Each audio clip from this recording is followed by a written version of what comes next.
en marge des figures célèbres des Windsor, à l'instar de Charles III et du prince William, certains membres de la famille royale britannique préfèrent mener une vie simple, loin du faste royal, de l'abattage médiatique et des obligations de la monarchie.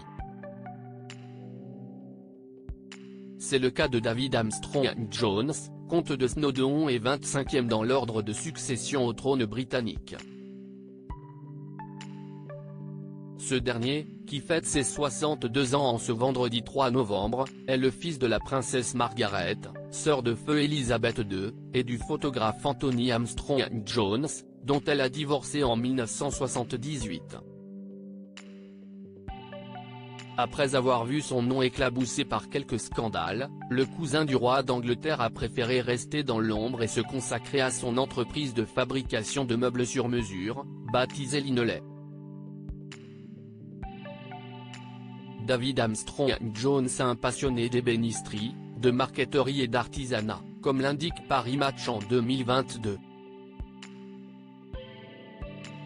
Une profession peu commune pour un membre de la royauté. Après avoir étudié à Farnham College, dans le comté du Dorset, pour en apprendre davantage sur la menuiserie et le design, il lance son entreprise en 1985. Quand j'ai quitté Farnham à 18 ans, j'aurais facilement pu finir par me tourner les pouces dans un atelier toute la semaine. Mais j'ai eu de la chance et j'ai trouvé un agent qui m'a immédiatement trouvé du travail et en peu de temps il y avait assez de demandes pour mes meubles pour ouvrir une boutique, a-t-il confié, au Télégraphe, en 2011.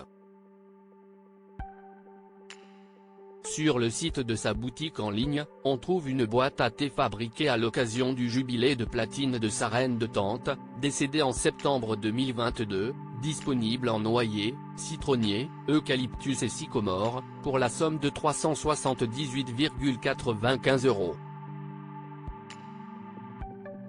Elton John et Valentino comptent parmi ses clients, précisent nos confrères.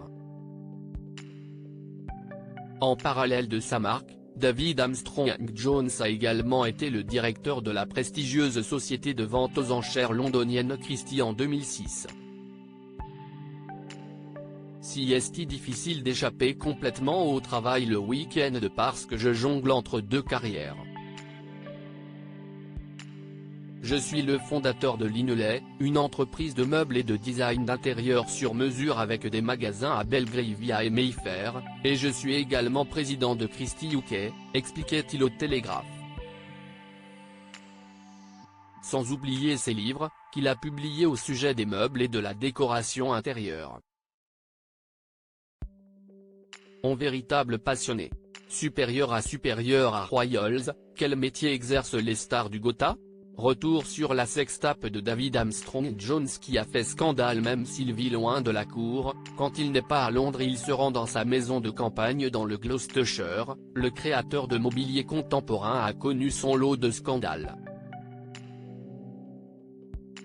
En 2007, le tabloïd Sunday Times dévoilait dans ses pages qu'un membre de la famille royale était soumis au chantage par une sextape. Ce fâcheux événement s'étant produit seulement 5 ans après la mort de Margaret, la reine avait tout fait à l'époque pour étouffer le scandale.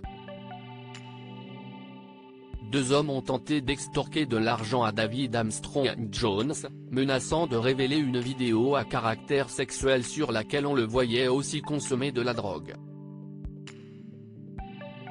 L'ex-époux de l'aristocrate Serena Allen Stanhope n'a pas cédé à ses maîtres chanteurs, décidant d'aller porter plainte. Ses bourreaux ont finalement écopé de 5 ans de prison.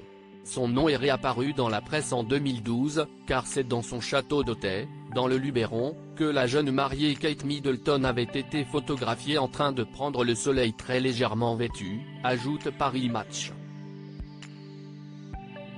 Crédit photo, Richard Young Shutterstock SIPA.